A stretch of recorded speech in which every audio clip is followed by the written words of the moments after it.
Bueno, seguimos despejando algunas dudas que pueden haber quedado. Me enviaron por mail algunas cosas. Por ejemplo, hablamos de marxismo la vez anterior. Un instrumento de la sinarquía internacional, un instrumento de los grandes capitales usureros internacionales. Y me preguntaron, ¿quién inventó el marxismo? ¿Marx hizo todo de la nada, inventó todo? Marx era como Einstein, le dieron todo. No digo que sea tan plagiador como Einstein, pero lo fue bastante, por la siguiente razón. El marxismo no fue un invento de Marx. Marx recibió la información. ¿De quién? De Moshe Hess. Moisés significa en hebreo, ¿no? El nombre hebreo. Moshe Hess y su equipo inventaron un sistema para revolucionar la sociedad, para apoderarse de los bienes de la sociedad, al servicio del capitalismo. La revolución rusa fue hecha para eso, no para liberar al pueblo ruso, para esclavizarlo y para apoderarse de todas sus riquezas. Ya vamos a hablar de eso. ¿Por qué le dieron a Marx toda esta información? Para que era la persona más indicada. Doctor en filosofía, sabía mucho, muy docto en filosofía, en economía, ya había escrito cosas, ya lo habían observado, les pareció el mejor candidato, que le dé forma de libro, Das Kapital, la obra cumbre de Marx.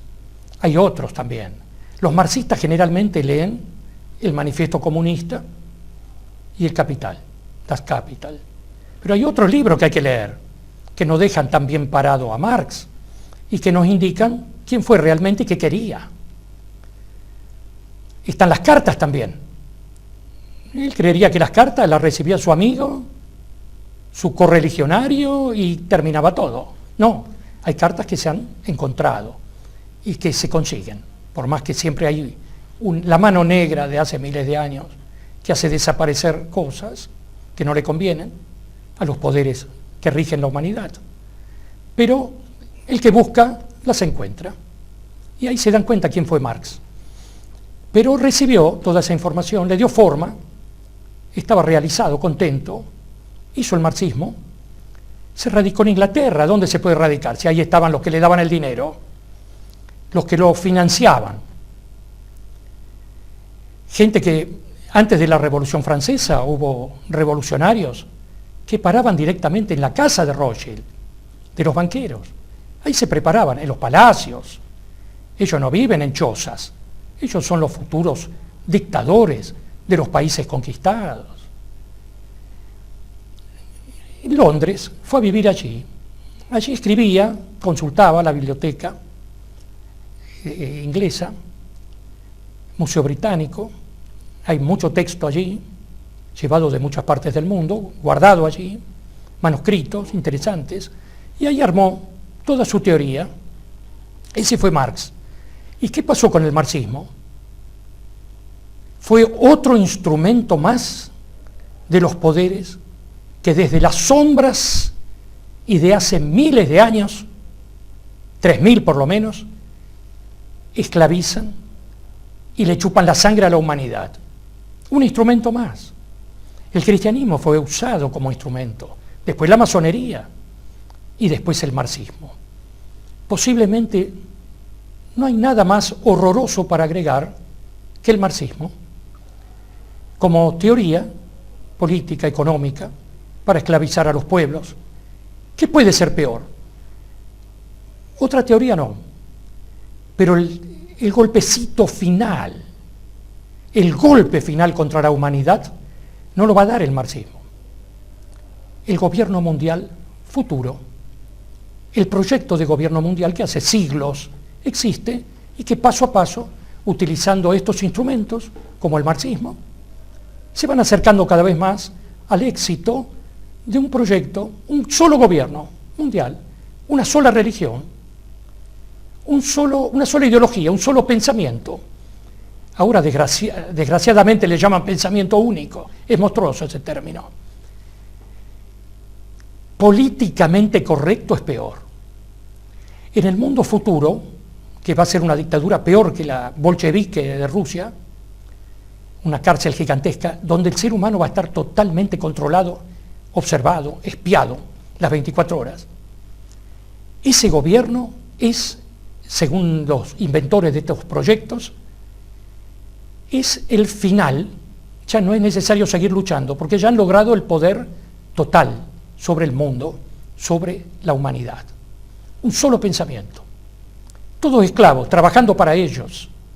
Esos son los planes, los proyectos. Y el marxismo fue un instrumento más. Eso me hace acordar, me escribió una chica que es anarquista, un mail, ¿qué papel juega el anarquismo? ¿Por qué razón en la Revolución Rusa asesinaron a los anarquistas? ¿Por qué escaparon? ¿Por qué no se quedaron en ese proyecto tan liberador y amigo de la humanidad? Los anarquistas que no pudieron huir fueron masacrados. ¿Por qué? Porque los anarquistas quieren una sociedad sin clases y sin Estado, tal como la teoría marxista. ¿Cuál es el problema? Marx decía que primero debe venir la dictadura del proletariado y que gracias a esta dictadura proletaria de las clases bajas, en poco tiempo vendría la sociedad ideal, la tierra prometida, el paraíso terrenal en la tierra, la sociedad sin clases y sin Estado. Claro, con esta presentación marxista, muchos incautos se afiliaban a este movimiento. Pero lo que menos quiere el marxismo es una sociedad sin clases y sin Estado. Lo demostraron históricamente el gobierno chino, la dictadura cubana, lo que hicieron en Rusia, la dictadura feroz, las masacres, los genocidios. A Jehová le gustan los genocidios también, lean la Biblia sobre eso. No le gusta amar al prójimo, a todos. Le gustan mucho las guerras, las masacres. Eso hicieron. Y el que no murió en la Revolución Rusa se transformó en un esclavo para servirlos a ellos, a la clase alta soviética bolchevique. Es muy simple, está en la historia. Basta observar brevemente, en forma simple. Así fue. Por eso no querían a los anarquistas. No lo aceptan. El anarquista es un idealista, quiere una sociedad perfecta que no le conviene a los banqueros usureros mundiales. Lo que hay que hacer es poner una carnada en el anzuelo, hablar de la sociedad sin clases y sin Estado. Pero a lo que va el marxismo, a lo que ha ido siempre, es a la dictadura del proletariado. A eso le interesa. Eso es lo que tuvo 70 años en Rusia. Eso es lo que desde el año 60 está en Cuba. Eso es lo que está en China desde antes del año 50. La dictadura. ¿Por qué a un banquero le gustan las dictaduras? Tiene que arreglar con 2 o 3 personas la corrupción, los créditos, lo que le interesa a un banquero. El endeudamiento se arregla con unos pocos. Además necesita esclavos trabajando sin protestar. Eso es la diferencia que hay con el anarquismo. Se lo usa de instrumento, después los mataron a todos. Se vinieron para Argentina, para estos países, por desgracia. Asesinos mataban muchísima gente. Son genocidas como los bolcheviques y como las tropas de Jehová en la Biblia, en el Antiguo Testamento. Ahora, cuando vemos el manifiesto comunista de Marx, habla en contra de los usureros internacionales, de los Rothschild, de los Warburg, de los Kuhn, de los Loeb. No los toca. Son los amigos de él. Son los que están poniendo dinero para que triunfen esas ideas esclavizadoras. Él se la agarra, se tira en contra, odia contra los pequeños comerciantes, los pequeños burgueses, los que tienen una fábrica chiquita, un negocio. A eso los llama explotadores. Esos son los explotadores. Entonces le dice a los obreros que invadan, que se agarren las tierras del dueño, que se la quiten, esto. Los obreros y los campesinos en Rusia estaban contentos al principio. Ahora somos dueños de todo. No sabían que ahí empezaba la hambruna y la muerte por hambre. No sabían que era una trampa. Ningún campesino tomó el poder en Rusia. No fue una dictadura del proletariado, fue una dictadura de los altos niveles de la conducción marxista internacional que entraron a Rusia. ¿Quién les dio un vagón lleno de oro? A Lenin, a Trotsky, esos vagones en los que se coló Stalin también. Los banqueros, Estados Unidos, Inglaterra. Entonces lo que había que hacer es traer el caos. Que lo llamen explotadores al pobre dueño de un negocio. Que le quiten el negocio. Total, después se hunde todo. Después el gobierno es el que se apodera de todo. Y los campesinos y los pequeños comerciantes y los obreros han caído en una trampa. Pasaron 100 veces más hambre que con el zar. Se les hundió todo. Y no tienen posibilidades de escapar el que cae en la red dictatorial marxista. Los marxistas se alejan cuando ya no hay sangre para chupar. Mientras tanto comen, son vampiros. Estudien eso. No se guíen por los libros comunes, las cadenas de librerías sinárquicas en todos los países, en París, en Nueva York, en Brasil. En Argentina está lleno, 3 o 4 cadenas. Estos libros que dicen estas cosas no están ahí. Nunca van a estar. Esas librerías están para idiotizar a la gente. Hablábamos del economista Héctor Giuliano la vez pasada. Yo pregunté en todas las librerías sinárquicas, al servicio de los sistemas extranjeros, ¿tienen a Giuliano, Héctor? No. No existe. No, nunca va a estar. Adrián Salvucci, que hablamos también de él. Ningún libro. No, eso hay que matarse todo para conseguirlo. Hay que tomarse el trabajo. En esas librerías, cadenas de librerías, no tienen nada importante, ni para liberar al hombre a nivel religioso, para salir del abombamiento que teníamos, para liberarlo ideológicamente. No, si ahí está el pensamiento único. La trampa que nos han preparado para el futuro de la humanidad, que creen ellos que va a ser un gobierno mundial. Si nadie lucha, por supuesto que lo van a lograr. Pero tal vez ocurra, tal vez no. Tal vez ocurra un milagro. Pero los milagros no vienen de arriba, ¿eh? Los seres humanos tienen que despertar y organizarse. Nadie va a hacer nada por un tipo dormido. Que se embrome, se lo merece, que lo explote una dictadura. No va a haber otra ayuda que la del ser humano mismo. Se empieza por lo individual. Es difícil conseguir libros que molestan a los poderes internacionales que nos están oprimiendo.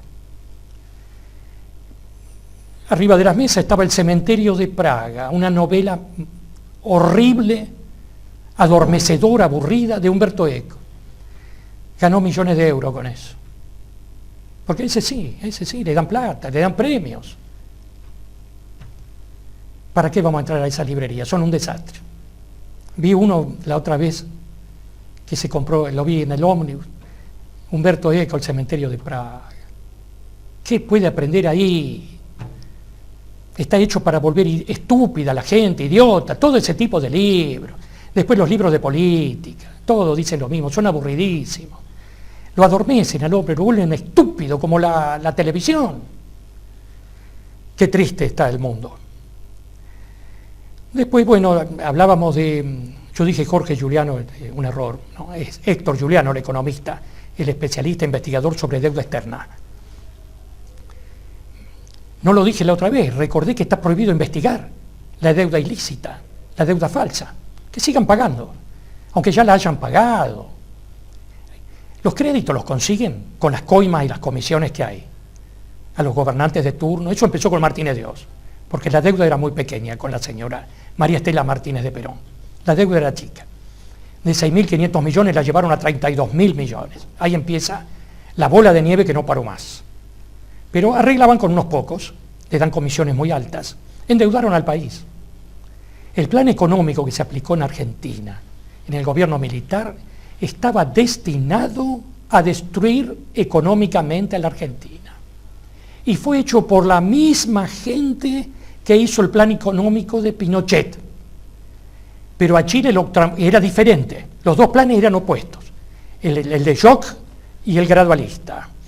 Uno era para transformar a Chile en una potencia económica y militar. el otro era para volver más pobres a los argentinos, destruirle la economía, destruir todo. Desgraciadamente los gobiernos hacen un péndulo. Pasamos del liberalismo rabioso y destructor al estatismo rabioso, destructor. Es un péndulo. Cuando uno ya se está agotando, pasamos al otro. ¿No se dieron cuenta que hay una tercera posición? ¿No se dieron cuenta que no se aplica lo de Perón? Dicen que se aplica, no se aplica. Estudien quién era Perón y qué hablaba Perón. ¿Y qué hizo Perón en los primeros gobiernos? Estaba prohibido endeudarse. Si no tenemos, no comemos, decía. Miren la Constitución del año 49, peronista. Por eso hablábamos de la deuda externa. Es una forma de poner de rodillas a los pueblos. Está prohibido investigar el origen, prohibido. Nada se puede investigar de la deuda. Los que mandan son ellos, parece. Hay que pagar y nada más. Los intereses, porque ellos no quieren cobrar todo, porque perderían control. Los intereses. Las mentiras de los políticos. Son todos iguales. Todos van a la residencia del embajador, a los cócteles, los principales. Dicen todo que sí. Hay 3 o 4 ahora que ya le dieron el visto bueno. Es monstruoso eso. Vayan y digan lo que sienten, si lo que le piden un remis y le dicen retírese, pero perfecto. No hay que entrar ahí, no hay que ir ahí. Mienten. No mienten solo en Latinoamérica, en Europa, África, bueno, monstruoso, esa dictadura. No. En Estados Unidos, yo recuerdo Ronald Reagan, elegido presidente, ¿qué decía en la campaña? Vamos a volver al patrón oro. Cuando asumió, nunca más hablaron del tema, no volvieron al patrón oro. Si los que mandan son los banqueros, no manda el pueblo. El pueblo es el estúpido que vota y cree que hay libertad. No sabe que hay una dictadura terrible, que le dan a elegir entre 2 cosas que son la misma. Es como las religiones del demiurgo. Cualquiera que elige que se transforme es la misma. Todos creen en el demiurgo, todos creen en Jehová, en el Dios creador, aunque lo llamen de distintos nombres. Obama, por ejemplo, vamos a cerrar Guantánamo. Y de nuevo, al otro día en otro lado, vamos a cerrar Guantánamo. Guantánamo está ahí. Los campos de concentración no lo han cerrado. ¿Para qué? Mienten en todos lados. Mienten porque el pueblo es idiota también. Mienten un poquito, el pueblo no reacciona. Ya hacen mentiras gruesas como esta que estamos viendo. Después me preguntaba una persona, una señora, una señorita, que dice que yo hablé contra todo. No es así. Hay una parte que es perfecta, hay una parte que es lo conveniente. Es difícil encontrarlo, nada más. Eso dije. ¿Qué partido me gustaba? Peronista. De Argentina el peronismo. Pero el verdadero peronismo, ¿no? Tiene que estar representado. Y la última pregunta que me hizo, dígame por quién va a votar usted. Yo le contesté, por un candidato que sea militar, que sea peronista, que sea del arma de inteligencia y que haya estado en la guerra. Cualquiera de las 3 guerras, cualquiera, una guerra. Si fue Cara Pintada, la Malvinas, Tucumán, no importa. La guerra transforma al hombre de armas, lo despierta, lo enriquece. ¿Por qué de inteligencia? Porque son los únicos que saben estos problemas que tiene el país, los países del mundo, todos. Lo sabe la gente de inteligencia, no lo saben los ingenieros. Esa es una pregunta interesante que me hizo. Y viene bien mostrar cuáles son mis ideas a ese respecto. Bueno, dejamos aquí por hoy. Gracias.